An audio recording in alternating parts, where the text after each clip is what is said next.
안녕하십니까, 여러분. 저는 요즘 깊은 고민에 빠져 있는 60대 여자입니다. 참, 이걸 어떻게 풀어야 할지 고민 해결이 도무지 되지 않아서 여러분에게 도움을 받고 싶어 이렇게 사연을 올리게 되었습니다. 그런 말이 있잖아요. 검은 머리 짐승은 거두는 게 아니다. 제가 지금 딱 그 꼴인 처지라 어찌해야 할지 막막합니다. 한자 사연을 올리면서도 이걸 용서를 해줘야 하나 말아야 하나 너무나도 속이 터져나갈 지경입니다. 제 이야기를 한번 들어보시고 현명한 조언을 해주시면 저에게 힘이 될 것 같습니다. 저는 20대 후반에 결혼을 해서 딸을 하나 낳고 행복하고 평화롭게 잘 살고 있었습니다. 남편은 3층짜리 상가 건물을 하나 가지고 있었고 짜투리 땅도 가지고 있던 사람이어서 돈이 궁하다는 생각을 해본 적 없이 살 수 있었습니다. 남편은 저와 초등학교, 중학교, 고등학교를 같이 나온 동창이었는데 초등학교 시절부터 제 뒷공무니를 졸졸 쫓아다니던 사람이었습니다. 인내심의 승리라고나 할까요? 10번 찍어서 안 넘어가는 나무가 없다는 말처럼 결국 저도 이 남자의 진심에 반해 결혼까지 하게 된 것이었죠. 하지만 행복함이 오래될수록 저에게는 점점 불운의 그림자가 뒤따라 붙기 시작했습니다. 남편은 제 손에 물 묻히기 싫다며 설거지도 대신해주고 쓰레기 정리도 도맡아 하는 자상한 남자였어요. 이 남자와 결혼한 걸 단 한 번도 후회해 본 적 없을 정도로 정말 행복한 결혼 생활이었죠. 우리 딸아이가 초등학교에 입학하고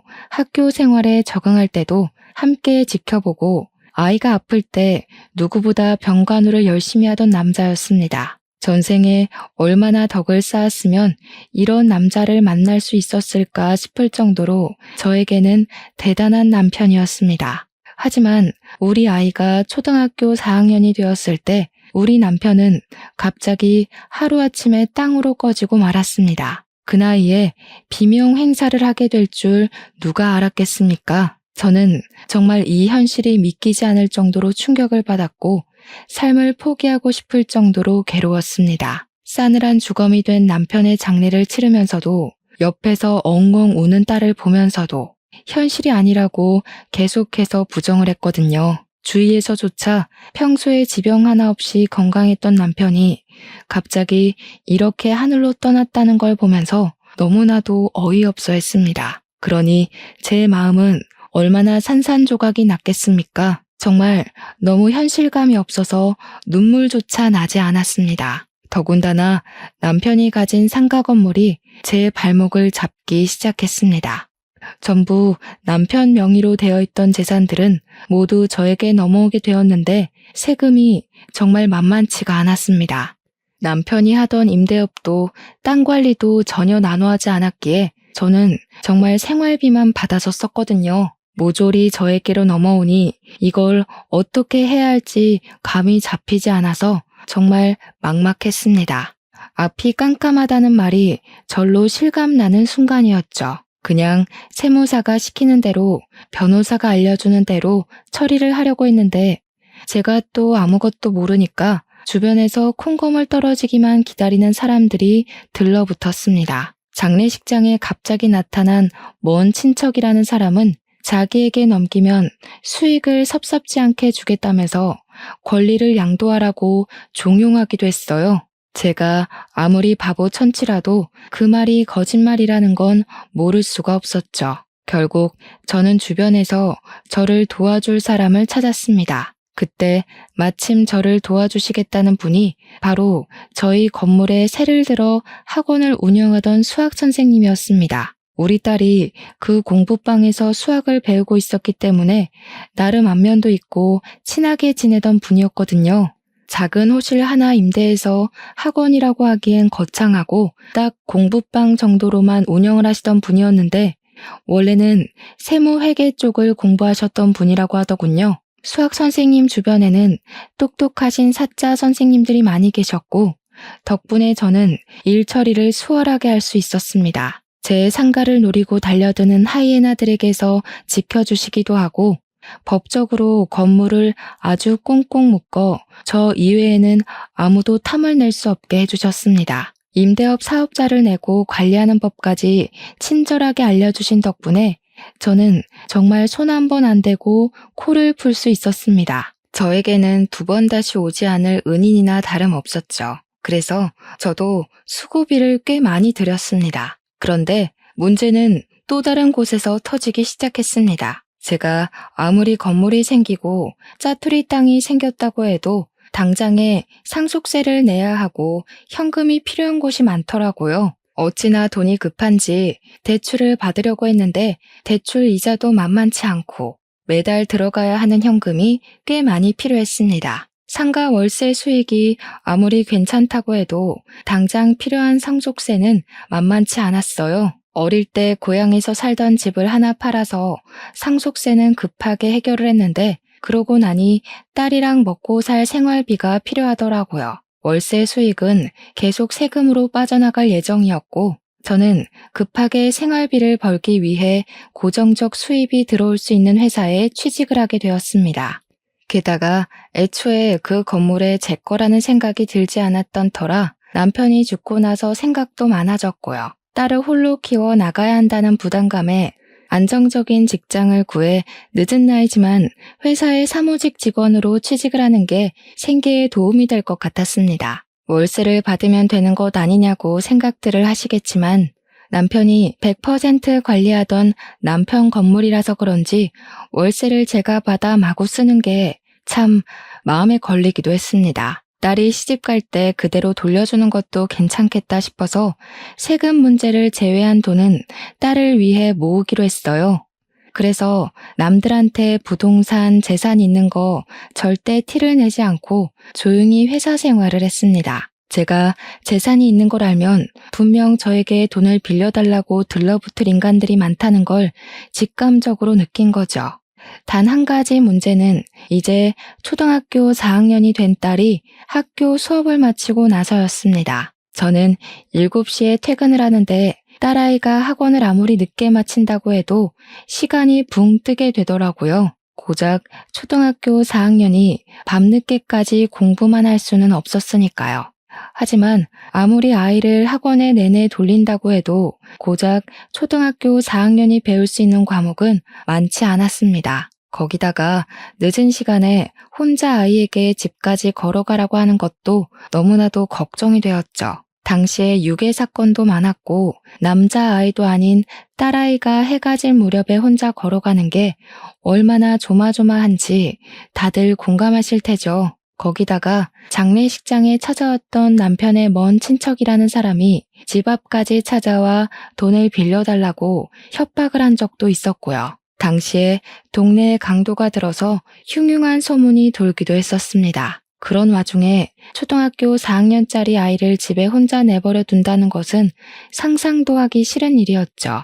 그렇다고 제가 취직한 지 얼마 되지도 않았는데 일을 그만두고 당장 생계를 걱정하면서 살 수도 없는 일이었습니다. 그때 때마침 저를 도와주신 분이 바로 수학 선생님이셨습니다. 아이의 학원 마지막 스케줄이 수학이었는데 제가 데리러 갈 시간이 될 때까지 거의 2시간 동안 아이를 자습실에 두고 공부를 도와주시겠다고 하셨습니다. 저로서는 정말 파격적인 제안이고 너무나도 달콤한 말로 들렸답니다. 아이를 위해 그런 수고를 해주신다고 하시니까요. 물론 제가 건물주인 걸 알고 계신 분이라 더 친절하게 대해주셨을지도 모르지만 저는 정말 너무나도 감사했어요. 친구들도 여러 명이 있다고 하시면서 걱정하실 일은 별로 없을 거라고 이야기를 해주시는데 그 어떤 말보다 든든했습니다. 저한테 혹시 다른 일이 생겨서 퇴근 시간이 늦어질 때만 연락을 따로 달라고 하시더라고요. 거기다가 먼저 본인이 남자라서 다른 부분이 걱정되거나 많이 늦게 된다면 저희 집 옆집에 데려다 주시겠다고 하셨습니다. 저희 집 옆집이 아주 오래된 이웃이고 간혹가다 저희 아이를 봐주신 적도 있었거든요. 물론 매일 맡길 수는 없는 이웃이었지만 어쩌다 한 번은 충분히 가능할 것 같았어요. 먼저 나서서 말씀을 해주시니 너무 감사할 뿐이었죠. 거기다가 우리 아이가 수학 선생님을 어찌나 잘 따랐는지 수학을 배우는 게 재미있다고 할 정도로 수학학원 가는 걸 좋아했습니다. 덕분에 저는 마음을 완전히 놓고 일에만 집중할 수 있게 되었습니다. 며칠을 머리 싸매고 고민했던 일이 한 번에 확 풀리니 세상에 참 고마운 분이 많구나 하는 생각을 하게 되었어요. 간간히 제가 감사하다고 학원에 먹을 것들을 사다 바치기도 했고요. 명절이나 스승의 날 같은 때에는 선물도 보내드렸습니다. 무엇을 드려야 할지 잘 몰라서 생필품이나 통조림 위주로 드리긴 했었는데 매번 이런 거 안 주셔도 된다고 하시면서도 고맙다고 받아가셨습니다. 저는 제 선물이라도 흔쾌히 받아주셔서 마음의 짐을 조금 덜 수 있었죠. 저는 딸아이에게 신신당부를 했습니다. 수학 선생님을 너무 힘들게 하지 말고 다른 일로 조르지도 말고 말 잘 듣고 공부를 잘해야 착한 아이라고 단단히 일러두었어요. 그랬더니 너무 걱정 말라고 하면서 수학 선생님한테 아들이 하나 있는데 2살 오빠라면서 자기를 잘 챙겨줘서 너무 고맙다고 하는 게 아니겠습니까? 알고 보니 딸아이가 자습실에서 학교 숙제나 나머지 공부를 하고 있으면 수학 선생님 아들이 우리 딸 공부를 봐준다고 하더라고요. 우리 딸은 허구한 날 입버릇처럼 나도 오빠가 있었으면 좋겠다. 오빠 있는 애들이 부럽다. 그 오빠가 우리 오빠면 좋겠다. 이런 말을 했어요. 그러니 저도 슬슬 궁금해지더라고요. 얼마나 잘해주면 그런 소리를 다 할까 싶어서요. 그랬더니 딸이 아주 신이 나서 술술 이야기를 해주는 겁니다. 우리 딸이 학교에서 점심을 먹고 나서는 아무것도 먹지 못한 채로 학원을 가게 되니까 배가 너무 고팠대요. 그러면 수학 선생님이랑 수학 선생님 아들이 학원에 도착하면 먹을 것부터 챙겨준다고 하더라고요. 과자나 초콜릿, 사탕 같은 간식거리가 아니라 배를 채울 수 있는 먹거리들을 포장해서 챙겨준다고 했어요. 핫도그라든지 떡볶이라든지 그런 것도 준비가 안 될 경우에는 컵라면이라도 꼭 하나 먹으라고 챙겨준대요. 그럼 간단하게 간식을 먹고 수학 수업을 듣고 수업이 끝나면 자습실에 가서 오빠가 학교 숙제를 도와준대요. 학교 숙제도 다 끝나면 학원 수업 때 어려웠던 부분을 다시 설명해주고 문제 풀이까지 다 봐준다는 게 아니겠어요. 알고 보니까 수학 선생님 아들이 일명 영재라고 일컫는 똑똑이라고 하더라고요. 저는 애가 배가 고플 거라는 걸 전혀 생각하지 못했기 때문에 머리가 띵해지는 느낌을 받았습니다. 그 뒤부터는 꼭 아이에게 5,000원이라도 쥐어주고 먹을 걸 사 먹을 수 있도록 했어요. 세세한 부분까지 챙겨주신 수학 선생님께 당연히 감사 인사도 드렸고요. 그렇게 1년이라는 시간을 보내게 되었습니다. 딸아이는 초등학교 5학년이 되었고 수학 선생님의 아들은 중학교 1학년이 되었습니다. 그렇게 학교가 달라지게 되니까 시간표가 서로 맞지 않게 되더라고요. 같은 초등학교에 재학 중일 때는 학교 수업 끝나고 학원을 갈 때 꼭 같이 다녔대요. 수업이 같이 끝나는 요일에는 수학 선생님 아들이 딸이 가는 음악 학원이라든지 미술 학원을 데려다주고 자기 볼일을 봤대요. 수학 선생님 아들이 다니지 않는 학원이라도 우리 딸아이가 혼자 찾아가는 게 걱정이 되어서 한 행동이었던 거죠. 화요일, 목요일 빼고는 같은 시간에 끝났는지 항상 딸아이를 지켜주고 있었던 겁니다. 그런데 이제 중학생이 되니까 우리 딸보다 늦게 끝나게 되어서 학원을 데려다 줄 수 없게 된 거죠. 그러니 매번 수학학원에서 우리 딸아이를 기다렸다가 아이를 챙겨주었다고 하더라고요. 근데 제가 그걸 너무 늦게 알게 된 겁니다. 무려 1년이라는 세월을 저 대신 우리 딸을 챙겨준 아이였는데요.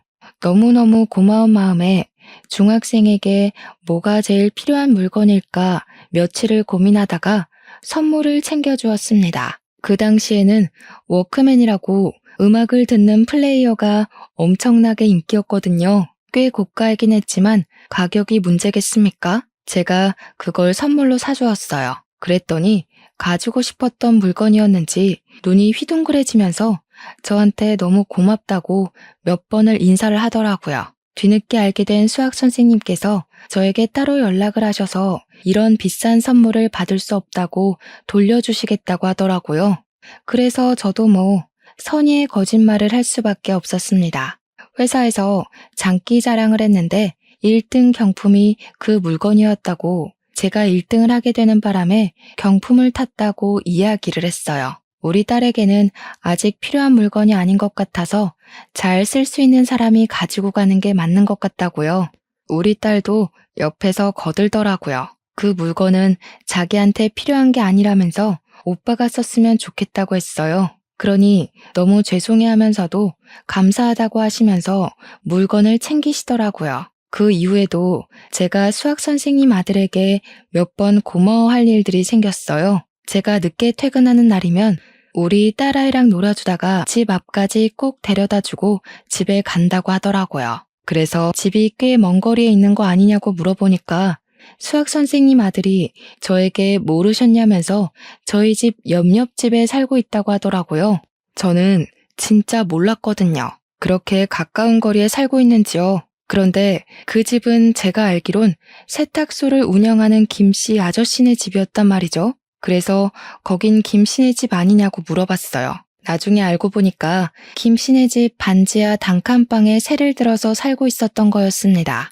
학원을 운영하고 있긴 했지만 생활비는 빠듯하고 거기다가 아들이 영재니까 공부를 마음껏 시켜주고 싶은 마음에 세간 살림을 줄인 거였습니다. 그때쯤 알게 되었어요. 수학 선생님도 이혼을 하고 아들을 혼자 키우고 있었던 거였습니다. 저에게 김씨 아저씨네 집이 워낙 시끄럽고 방음이 안 되어서 공부하는데 힘들었었는데 워크맨 덕분에 집중을 할 수 있게 되었다고 고맙다고 하더라고요. 말갛게 웃으면서 작은 것에도 고맙다고 하는데 우리 딸이 왜 이런 오빠 하나 있었으면 좋겠다 노래를 부르는지 알겠더라고요. 그 나이쯤이면 사춘기일 법도 한데 정말 철이 일찍 든 건지 아이가 너무 착하고 순했습니다. 수학 선생님이 저에게 늘 하시는 말씀이 그냥 친절을 베푼 건데 뭘 이렇게 이것저것 많이 챙겨주시냐고 늘 감사하다고 했었거든요. 그러면서도 제가 주는 물건을 넙죽넙죽 받아가셨었는데 그게 전부 이해가 가더라고요. 제가 그랬잖아요. 늘 생필품이나 통조림 같은 걸 드렸었다고요. 이걸 돈 주고 사서 쓰기는 아까웠지만 생필품이라 안 쓸 수도 없고 그러는 와중에 제가 챙겨드리니까 다 절약이 되고 하니 고마우셨던 거겠죠. 은근히 마음이 짠하더라고요. 그렇다고 수학 선생님한테만 건물 월세를 깎아줄 수도 없는 노릇이었습니다. 다른 세입자들에게 분명 불평불만이 나올 거고 저는 그걸 감당할 만한 통이 되지 못했거든요. 그래서 저는 역으로 생각하기로 했습니다. 우리 딸이 나머지 공부하는 걸 수학 선생님 아들이 도와주고 있는 걸 뻔히 아는데 제가 어찌 공짜로 그 귀한 시간을 뺏을 수 있겠냐고요. 그러니 제가 아드님에게 용돈을 좀 드리고 싶다고 솔직하게 이야기를 했습니다. 그랬더니 그건 죽어도 안 된다면서 호의로 시작한 일이니 호의로 받으시라고 싫다고 거절을 하셨어요. 그래서 저는 오히려 큰 소리를 쳤습니다. 안 되긴 뭐가 안 되는 거냐고요. 정당하게 시간을 사용한 대가를 받는 거라면서 요즘 중학생이 용돈 없이 지내면 친구들 사이에서도 놀림당하고 왕따당하기 쉽다고 했죠. 그러니까 수학 선생님도 고민을 하는 눈치였어요. 아들이 왕따를 당하는 건 절대 안 될 일이니까요. 거기다가 그때쯤 학교에서 왕따라는 게 놀이처럼 유행할 시기였고 뉴스에서도 학교 폭력에 관한 이야기가 자주 등장했거든요. 그래서 제가 수학 선생님 아들을 붙잡고 절대로 거절할 수 없는 딜을 넣기 시작했습니다. 과외 수업을 하는 거라고 생각하고 매달 20만 원씩 용돈을 주겠다고 했어요. 그러니 애 눈이 정말 커지는데 당시 20만 원이면 정말 큰 돈이긴 했거든요. 수학 선생님네 공부방 월세가 50만 원이었으니까요. 500원짜리 컵떡볶이 팔던 시절이니까 얼마나 큰 돈이겠어요.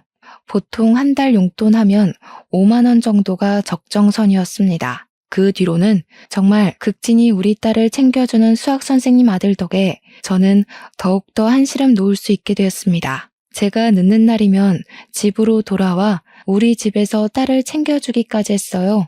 간이고 쓸개고 다 빼다 줄 것처럼 우리 딸을 챙겨주는 모습에 제가 은근슬쩍 둘이 혹시 서로 좋아하고 그러는 거냐고 물어보기까지 했다니까요. 절대 아니라면서 둘 다 강하게 부정을 하는데 처음에는 의심을 했죠. 근데 진짜 동생 같고 오빠 같아서 서로 챙기는 거라고 하더라고요. 무뚝뚝한 말에도 애정이 느껴지고 진심으로 가족처럼 구는 둘의 모습에 저는 오히려 다행이라고 생각했습니다. 둘밖에 없는 세상에 혹시라도 마음이 생기면 무슨 일이 일어날지 모르잖아요. 고작 중학생과 초등학생이지만요. 그렇게 또 시간이 흐르고 우리 딸이 중학교 1학년이 되었을 때 둘은 또 같은 학교를 다니게 되었습니다. 그러고 나서부터는 정말 친남매처럼 지냈다고 해요.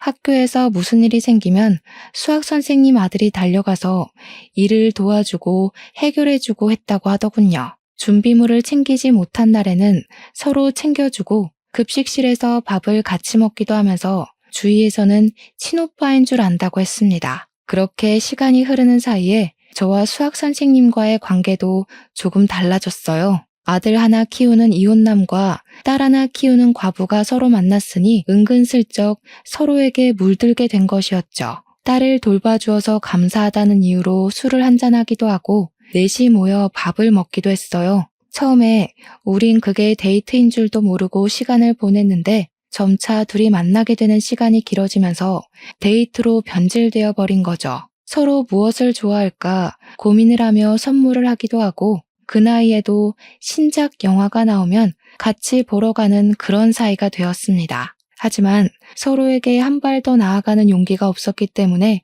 뜨뜨미지근하게 그런 관계를 유지하고 있었어요. 나중에 들은 이야기인데 수학 선생님네 전부인이 도박으로 문제를 많이 일으켰다고 하더라고요. 그래서 이혼을 하게 되었고 이혼을 하면서 수학 선생님이 떠안은 빚이 좀 많아서 그걸 갚느라 늘 돈이 부족했었다는 사실을 알게 되었어요. 저는 2년이라는 시간이 흐르면서 점차 안정적인 생활을 하게 되었지만 수학 선생님은 여전히 반지하 단칸방에 있었거든요. 생각해보면 그 학원이 장사가 안 되는 것도 아닌데 왜 그렇게 세간 살림이 나아지지 않을까 생각했었는데 빚을 갚고 있는 중이었던 거죠. 마음 같아서는 제가 모아둔 월세며 생활비로 그 빚을 갚아주고 저와의 새 출발을 이야기하고 싶었지만 우리에겐 그럴 용기가 없었어요. 서로의 관계가 소중했고 자식들끼리의 돈독한 마음이 혹여라도 틀어질까봐 그럴 수 없었던 거죠. 정말 많은 고민을 했어요. 사실 저는 일을 그만두어도 될 정도로 안정을 찾았거든요. 그러나 제가 일을 그만두면 수학 선생님과의 연결고리가 어떤 식으로든 끊어지게 될 것 같아서 그래서 일을 그만두지 못한 것도 있었습니다. 기회를 이용하는 모습이 저에게도 낯설게 느껴졌지만 과부가 되었다고 사랑까지 못하는 건 아니잖아요. 그런 마음을 가지면서 하루하루를 살고 있던 어느 날 저에게 뜻밖의 사건이 터지게 되었습니다. 제가 늘 항상 월말쯤이 바쁜데 그때는 퇴근도 늦고 일이 바빠 휴대전화를 볼 시간조차 없거든요. 그런데 하필이면 그 바쁜 시기에 우리 딸이 맹장이 터지고 말았던 겁니다. 학원 수업을 들으러 갔던 딸은 배가 계속 아프다고 했고 결국 구토를 하고 고열에 시달리다가 배를 움켜쥐고 쓰러진 거예요. 학원 선생님과 아들은 어쩔 줄 몰라 저에게 전화를 했는데 제가 일이 바빠서 받지를 못한 상황이었습니다. 급하게 구급차를 타고 병원으로 달려갔으나 수술은 보호자의 동의가 필요하다고 병원 측에서 저에게 계속 연락을 하라고 한 거죠.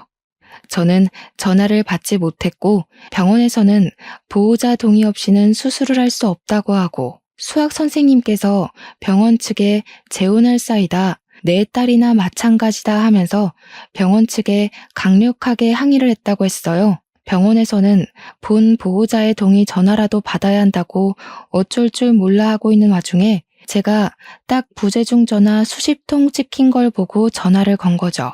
그 순간 수학 선생님 아들이 저에게 엄마 하고 부르는 게 아니겠어요. 저는 수없이 찍힌 부재중 전화에도 놀랐지만 선생님 아들이 저에게 엄마 하고 부르는 소리에 더욱 놀랐습니다. 이게 무슨 소린가 하고 있는데 아주 간략하고 빠르게 우리 딸 맹장이 터졌고 긴급 수술에 들어가야 한다고 말을 해주더군요. 그래서 당장 해달라고, 수술이 필요하면 빨리 해달라고 울면서 애원을 했어요. 저는 놀라서 회사 일도 치워버리고 급하게 병원으로 달려갔는데 이미 딸은 간단한 수술이었다면서 수술 다 끝나고 병실에 올라와 있더라고요. 제가 너무 놀라서 바닥에 주저앉으니까 걱정하지 말라고, 그래도 큰일 일어나기 전에 수술을 하게 되어서 금방 끝났다고 하더라고요. 수학 선생님도 그 집 아들도 우리 딸 병원 침대 옆에서 오매불망 눈을 뜨길 기다리고 있는데 정말 가족 같아서 너무 단란해 보여서 눈물이 났어요. 우리 딸이 눈을 뜨자 수학 선생님도 눈물을 글썽글썽 하면서 그걸 왜 참았냐고, 일찍 말을 하지 그랬냐고 하더라고요. 우리 딸이 눈 뜨자마자 뭐라 했는지 아세요? 글쎄, 배가 고프대요. 배가 아파서 밥도 제대로 못 먹었다면서 밥은 언제 주냐고 하더라고요. 그러자 수학 선생님 아들이 방귀를 뀌어야 먹을 수 있다니까 하루빨리 껴보라고 장난을 치더라고요. 그러면서 둘이 낄낄거리고 웃는데 저도 눈물이 나는 건지 웃음이 나는 건지 모르겠더라고요. 그때 저는 결심을 했습니다. 내가 무엇 때문에 돈을 벌고 있는지 잘 모르겠더라고요. 이 예쁜 아이들을 두고 내가 왜 밖에서 돈을 벌어야 하는지, 건물에서 들어오는 월세만으로도 충분히 살 수 있는데 하는 생각이 들었어요.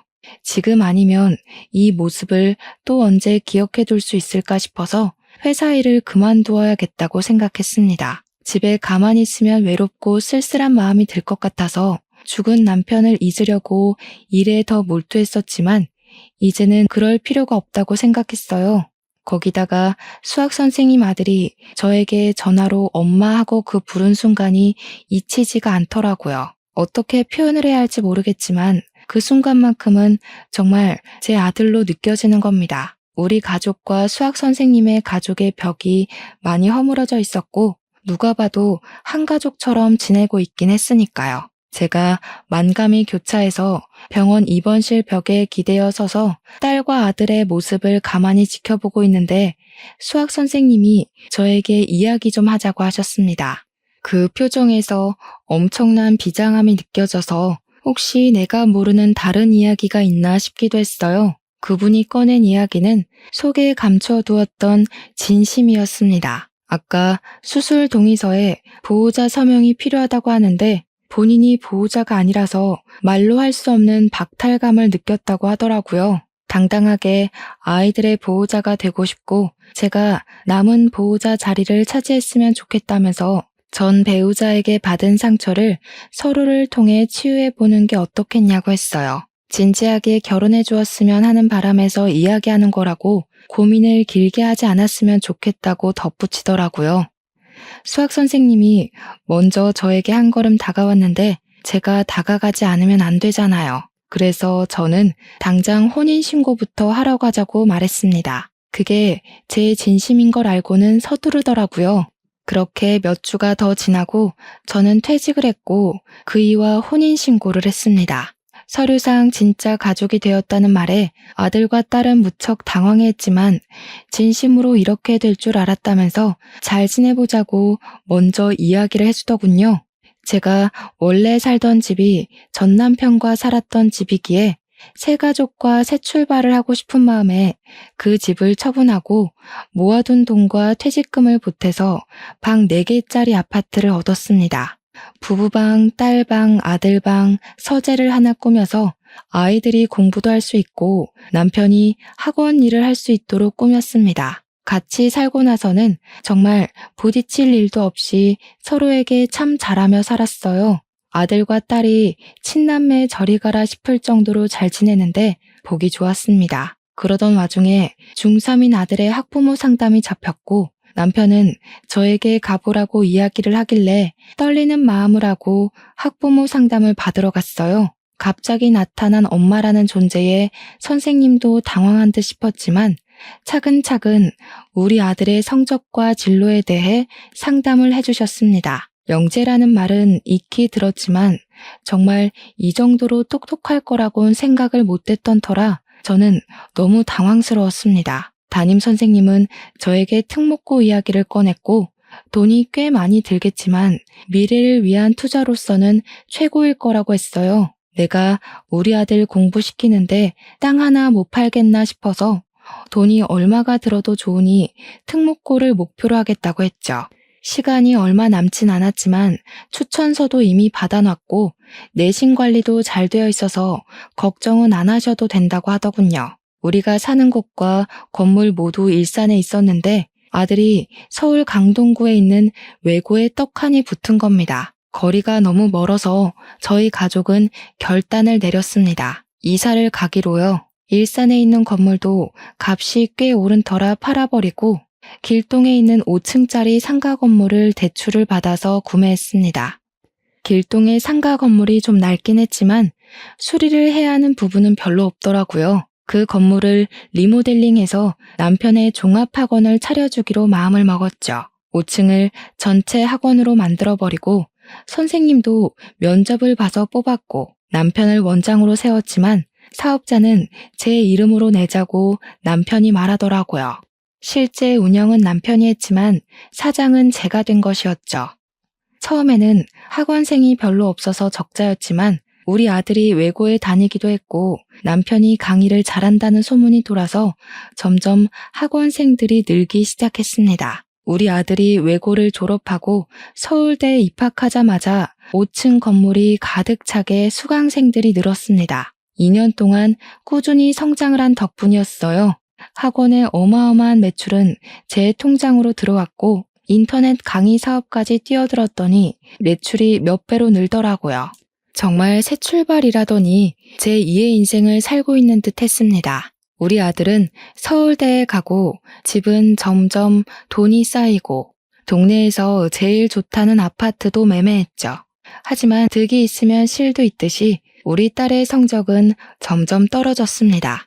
붙잡고 공부를 봐줄 오빠가 없어서 그런 건지 아니면 한계점에 도달한 건지 학원에서 종일반 수업을 들어도 집중을 못하고 놀기 바쁘더라고요. 시간이 흐르고 아들은 군대에 갔고 우리 딸은 수능을 쳤는데 겨우겨우 경기권에 있는 2년제 전문대에 입학을 하게 되었습니다. 몇 년의 세월이 흐른 뒤 아들이 제대하고 복학을 했고 딸은 졸업해서 취업을 준비했으나 마음처럼 잘 되지 않아 결국 우리 학원에 취직을 하게 되었습니다. 물론 선생님은 아니고요. 프린트물을 챙겨주고 수강생 학원비를 받는 프런트 직원으로 취직하게 되었죠. 우리 아들은 착실하게 대학을 졸업하고 대기업에서 빠른 스카우트가 이루어져 대기업 연구직으로 들어가게 되었습니다. 그렇게 평화로운 시간이 흐르던 어느 날 나이가 30을 넘긴 아들이 결혼을 하겠다고 여자를 집에 데리고 왔습니다. 같은 서울대를 졸업한 피아니스트라고 했는데 너무 예쁘고 곱게 생겼더라고요. 딱 부잣집 딸내미 같은 그런 느낌을 받게 하는 여자였습니다. 결혼하고 싶다는데 어련히 알아서 좋은 여자를 데리고 왔겠지 싶어서 저는 반대를 하지 않으려고 했어요. 그런데 예비 며느리가 딱 저를 보고 이야기를 하더군요. 자기는 늘 도우미 아줌마가 집안일을 해주셔서 살림을 잘 못하니까 그런 건 기대도 하지 말고 시집살이도 시키지 말라고요. 남편과 저와 딸은 이게 뭐지? 하는 눈빛으로 서로를 바라보았습니다. 아들은 이미 뿅 가 있는 눈을 하고 있길래 우리 셋은 대놓고 반대도 하지 못했어요. 그런데 그 뒤로 아들의 행동이 조금 달라진 것이 느껴졌습니다. 결혼 준비를 슬슬 시작해야 하니 예비 며느리도 자주 보고 싶고 아들과 이야기도 자주 하고 싶었는데 은근슬쩍 저를 피하는 것 같더라고요. 휴대폰을 손에 붙잡고 있으면서도 저에게는 아무런 이야기도 해주지 않는 모습에 조금 서운하기도 했습니다. 3개월 정도 시간이 흐른 뒤 본격적으로 결혼 준비에 돌입을 했는데 아들이 저에게 아무 말도 하지 않더라고요. 제가 뭐 도와줄 거 없냐고 먼저 나서서 이야기를 하는데도 그냥 없다고만 대답하고 결혼식에 대한 이야기를 꺼내지 않았습니다. 아무리 그래도 혼주 한복 같은 건 예비 사돈과 같이 맞춰야 하는 것 아닌가 하고 생각을 했는데 저에게 아무 말도 꺼내지 않았습니다. 하물며 상견례 자리에 대한 이야기조차 없어서 저는 아들이 정말 결혼을 하는 게 맞나 의심까지 들었어요. 그 사이에 저에게 말도 없이 웨딩 사진도 다 찍어놓고 식장까지 다 잡았다고 이야기를 하는 게 아니겠습니까? 너무너무 서운할 지경이라 제가 먼저 예물을 해주겠다고 물꼬를 틀었습니다. 그랬더니 돈만 주면 예비 며느리랑 상의해서 마음에 드는 걸로 알아서 사겠다고 하는 겁니다. 정말 그렇게 이야기하는데 가슴이 두근두근 하더라고요. 제가 뭔가 실수한 게 있나 싶기도 했고요. 하지만 아들이 좋다고 하니까 저는 통 크게 돈을 전달해 주었습니다. 딸은 오빠가 왜 저러지? 하면서 제 눈치를 보기 시작했고요. 저는 예물까지 해주고 나서야 상견례에 대해 물어보았습니다. 그러니 아들이 우물쭈물해하면서 정확한 대답을 피하더라고요. 그래서 제가 엄마가 지분해줘야지 하고 이야기를 했어요. 그제야 집은 봐둔 게 있다면서 저에게 집에 대한 이야기를 장황하게 늘어놓기 시작했어요. 그렇게 큰 집이 필요한가?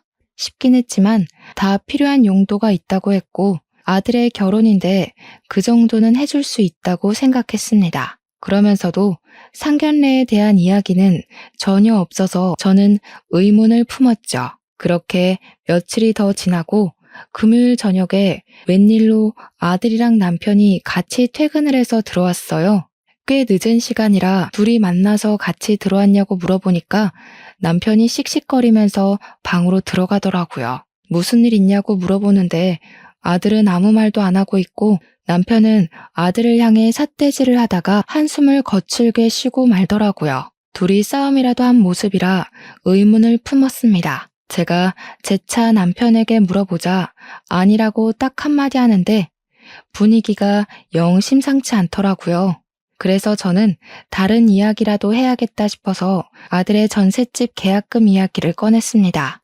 이 날짜까지는 돈이 마련될 것 같아서 라고 물꼬를 트자 남편이 화를 버럭 내면서 전셋집을 해주지 말라고 하더라고요. 그래서 왜? 하고 물어보니까 그냥 해주지 말래요. 결혼식이 코앞으로 다가오는데 전셋집 이야기를 하지 말라 그러고 저도 아들도 남편의 눈치만 살피게 되었습니다. 청첩장이 나올 시기가 됐음에도 불구하고 상견례 이야기도 청첩장 이야기도 없어서 저는 아들을 닥달하기 시작했어요. 청첩장 나오지 않았니? 나왔으면 우리한테도 줘야지. 초대할 손님이 한두 명도 아니고. 나오긴 했는데 나중에 보여드릴게요. 저는 더 이상 아들의 작태를 참을 수가 없었습니다. 나중에 보여주긴 뭘 나중에 보여주냐고 당장 내놓으라고 윽박을 지르니 그제야 아들이 청첩장을 들이밀더라고요. 근데 그 순간 남편이 확 채가면서 아들에게 소리를 질렀어요. 내가 청첩장 다시 뽑으라고 했어 안 했어? 어디 이런 식으로 행동을 해? 내 앞에서? 저는 일이 틀어져도 단단히 틀어졌다는 생각을 지울 수가 없어서 남편 손에 들린 청첩장을 빼앗았습니다. 남편이 저에게 보지 말라고 소리쳤지만 뭐가 문제냐고 내 눈으로 확인을 해야겠다고 청첩장을 펼쳤어요. 저는 그 순간 정말 현기증이 날 정도로 뒤통수를 맞은 듯한 느낌을 받았습니다. 혼주 이름에 제 이름이 아닌 다른 사람의 이름이 떡하니 적혀 있더라고요. 순간 직감적으로 느낌이 오더군요. 이혼한 전 부인의 이름이구나 하는 느낌이요. 정말 배신감이 어마어마하게 들었습니다. 오빠, 어떻게 오빠가 이럴 수 있어? 지금 우리 엄마 이름이 아닌 친모의 이름을 적어둔 거야? 오해야. 나도 엄마를 엄마로 생각하고 살았어. 근데 친모한테서 몇 개월 전에 연락이 왔어. 내가 결혼한다고 하니까 혼주석에 앉고 싶다고 애원을 하는데 어떻게 거절을 해. 그 여자가 혼주석에 앉을 거면 나는 네 결혼식에 안 가겠다. 아버지! 온 가족의 얼굴이 썩어 들어가는 와중에 제가 언제부터 알았냐고 남편에게 물어보니 금요일에 같이 퇴근한 날 상견례를 했다고 하더군요. 당연히 제가 와 있을 줄 알았는데 상견례 자리에 떡하니 친모가 오더랍니다. 알고 보니 예물도 제가 준 돈으로 샀지만 고르는 건 친모랑 함께 골랐다고 하더군요. 재혼한 이후 너는 내 아들이 아니었던 적이 없었지만 이제 아니다. 앞으로는 아들이라고 생각 안 할 테니 나가라. 아들은 제 입에서 그런 이야기가 나올 줄 몰랐는지 무척 당황한 듯한 얼굴이었습니다. 내가 너 공부시키고 어학연수 시키고 등록금 내준 거 갚으라고 안 할 테니까 그냥 나가. 그래, 너 그렇게 좋다는 네 친모 찾아가서 살아라. 나도 아들 하나 없는 셈 치고 그리 살란다. 우리 딸은 그저 울기만 했어요. 어떻게 오빠가 그럴 수 있냐고, 진짜 가족이라고 생각했는데 아니었냐고 그러더군요. 아들은 친모가 불쌍한 사람이라면서 보고만 있을 수 없었다고 하는데 남편이 버럭 소리를 질렀습니다. 그 여자가 말아먹은 재산이 얼만 줄 알아? 도박이 좋다고 너 버리고 떠난 미친년인데 뭐가 불쌍하다는 거야? 사채업자가 찾아와서 너 내다 팔겠다고 난리치는 거 내가 빚 떠안는 조건으로 살려달라고 빌었다. 우리가 왜 김씨네 반지하에서 밥도 제대로 못 먹고 살아야 했는지 기억이 안 나서 이러는 거야? 남편의 말에도 아들의 얼굴에는 고집이 가득했습니다. 저는 더 이상 들을 말이 없다고 아들을 집 밖으로 쫓아냈어요. 집도 친모에게 해달라고 해라. 앞으로 신경 안 쓰고 살 테니까 보지 말자고 하고 방으로 들어왔죠. 우리 아들은 정말 그날로 짐을 싸서 나갔습니다. 신혼집이고 뭐고 어떻게 했는지 모르겠지만 알아서 하겠지 하고 생각을 안 하기로 했어요. 그렇게 2달이 더 지나고 결혼식 날이 다가와서야 조금 궁금하더라고요. 그래서 남편에게 결혼식장에 다녀오라고 했더니 남편이 죽어도 안 간다면서 자기는 아들 없다고 하대요. 결국 딸이 궁금해서 못 참겠다며 자기가 다녀오겠다고 옷을 주섬주섬 챙겨 입고 나가더군요. 진짜 혼주석에 친모가 앉았는지 가족들 버리고 결혼식은 행복하게 올리려는지 궁금했습니다. 시간이 조금 지난 뒤 딸에게 전화를 받고 남편과 저는 깜짝 놀랄 수밖에 없었습니다. 엄마, 이상해. 결혼식장에 왔는데 그 어디에도 오빠 이름이 적힌 웨딩홀이 보이지가 않아. 내가 식장에 물어봤는데 오빠 결혼 안 했대. 여기서 식 안 올렸대. 식 앞두고 취소했다는데? 그래서 저는 남편에게 아들에게 연락을 해보라고 했어요. 그러니까 왜 해야 되냐고, 뭘 해 먹고 살든 상관하지 말고 살자면서 딱 잘라 이야기를 하는데 저도 더 이상 이야기를 못 하겠더라고요. 그렇게 6개월이라는 시간이 더 흘렀음에도 아들에게는 연락 한 통 없었습니다. 남편은 이야기도 꺼내지 말라고 해서 더 물어볼 수도 없었고요. 그즘 딸이 만나고 있는 사람이 있다며 프로포즈를 받았다고 예비 사위를 소개해 주었습니다. 인물은 조금 못났지만 참 싹싹하고 생활력도 좋아 보이는 사람이었습니다. 저는 아들에게 해주지 못한 모든 것을 딸에게 해주기로 마음먹었습니다. 전셋집도 해주고 예물도 해주고 예단도 섭섭지 않게 보냈습니다. 사위는 몸둘 바를 몰라하며 딸만 주셔도 감사한데 이 은혜는 천천히 갚겠다고 하더라고요. 남편이랑도 어찌나 죽이 잘 맞던지 술도 같이 마시고 낚시도 다니며 아들의 빈자리를 채워주었습니다. 우리 딸은 그런 모습을 보며 제 오빠가 많이 생각났나 보더라고요. 결혼식을 앞두고 연락이라도 했는지 어느 날 밤에 아들이 집으로 찾아왔어요. 무척이나 초췌한 모습이었는데 정말 피골이 상접한 모습으로 엉엉 울면서 잘못했다고 용서를 빌더라고요. 살갑게 다가온 친모를 너무 믿었습니다. 친모가 제 이름으로 빚을 내서 도박을 했어요.